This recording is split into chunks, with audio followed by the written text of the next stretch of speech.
Hi. So here's the lesson on calculating confidence intervals for the mean using a t-interval instead of a z-interval.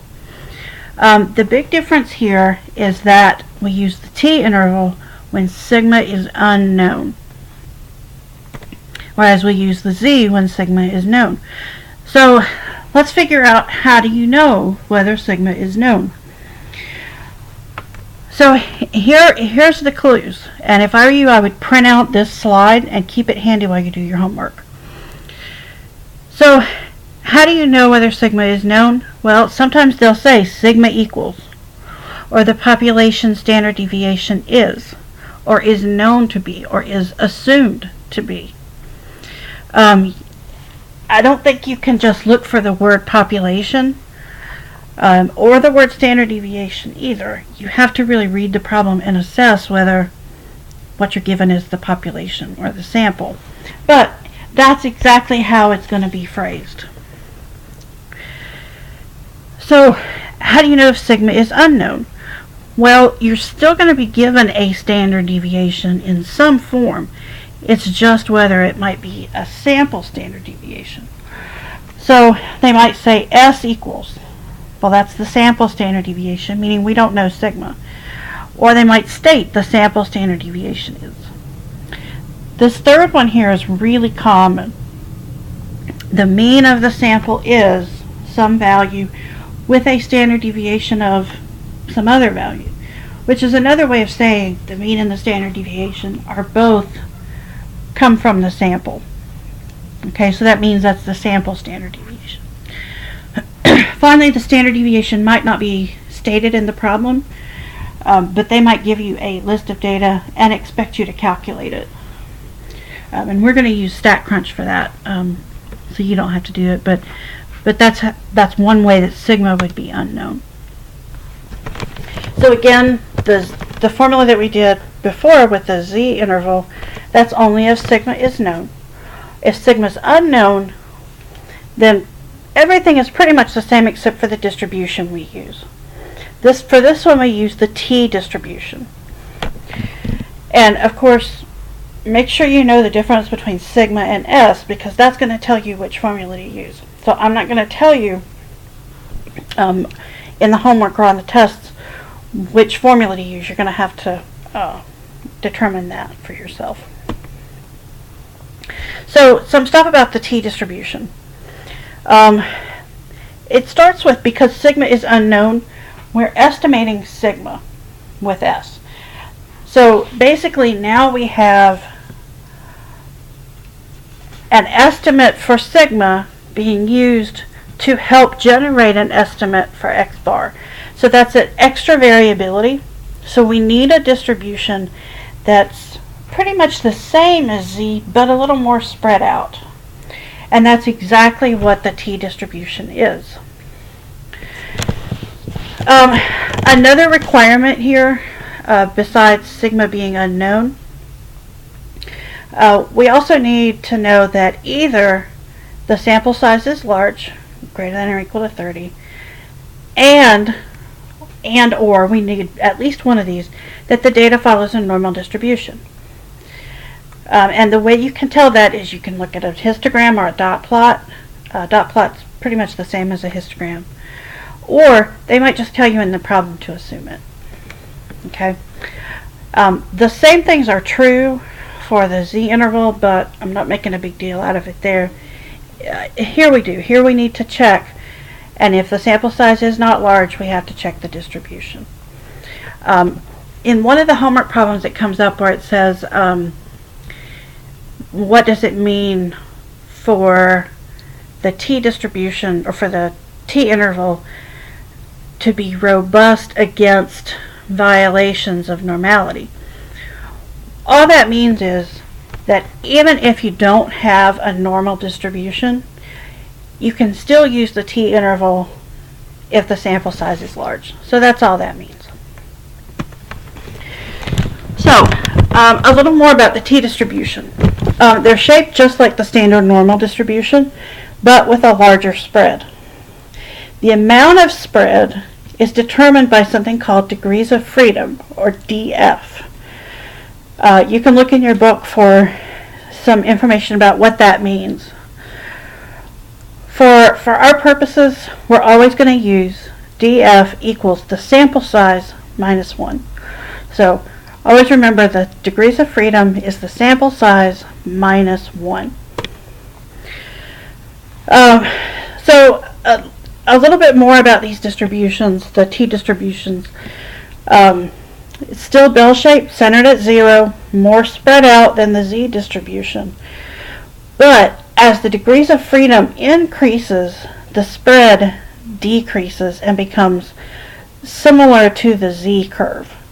So for very large values for very large degrees of freedom, the t and the z are very, very close together. And you can see that once we look at the table. In fact, let's look at the table right now. So here's the t table. In your book, it's right after the z table if you're looking in the ebook. If you're looking in the hardback book, it's going to be one page in from the z distribution. So on the t table, you've got degrees of freedom,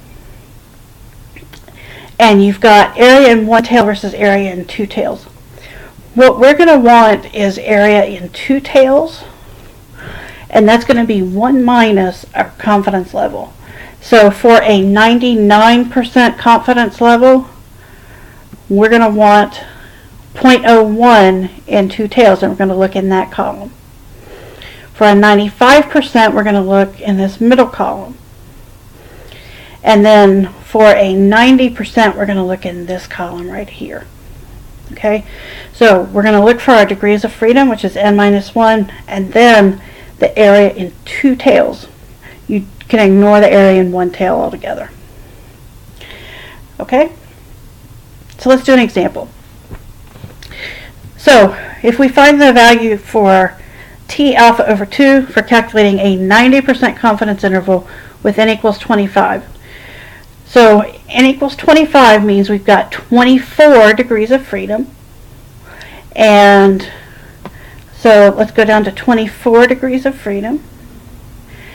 And they want a 95% confidence interval, so we're going in this column. So 24 degrees of freedom.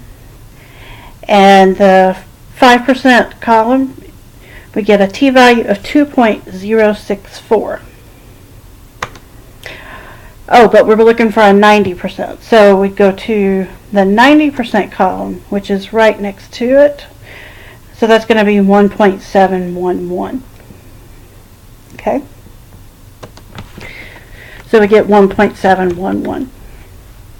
So that's one example. So again, n minus 1 degrees of freedom, so we take 1 from the sample size, and then 1 minus the confidence level, and we look in that column. Okay. Second example. We want a 99% confidence interval, and n equals 12. So if n equals 12, our degrees of freedom are going to be 11, and our area in two tails is going to be 0.01. So we're going to 0.01, which is this column right here, and the area in two tails would be 11. So our answer would be 3.106.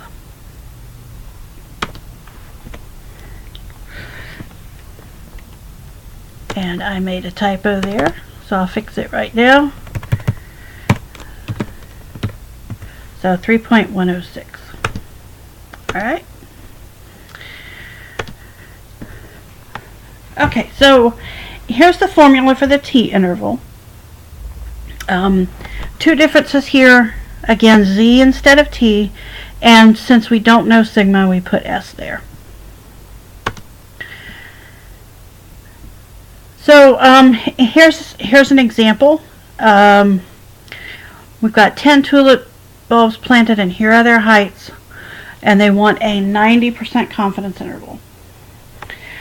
Well, you can use StatCrunch or whatever to calculate the sample mean and standard deviation. So we get that for the mean and that for the standard deviation. We've got 10 observations in the data set, so our degrees of freedom is 9. And they wanted a 90% confidence interval. So if we go 90% with 9 degrees of freedom, that should be 1.833. So 1.833. And so all I have to do there is plug into the formula. We get the mean plus or minus that value of t times s over the square root of n. And then that means that once we do the margin of error in the calculator, we get 1.440. 15.230 minus 1.44 gives you 13.79. And then if you do 15.230 plus 1.44, you get 16.67. And of course, you always need to state your interpretation. We are 90% confident that the mean height is between 13.79 inches and 16.67 for all 4-month-old tulips.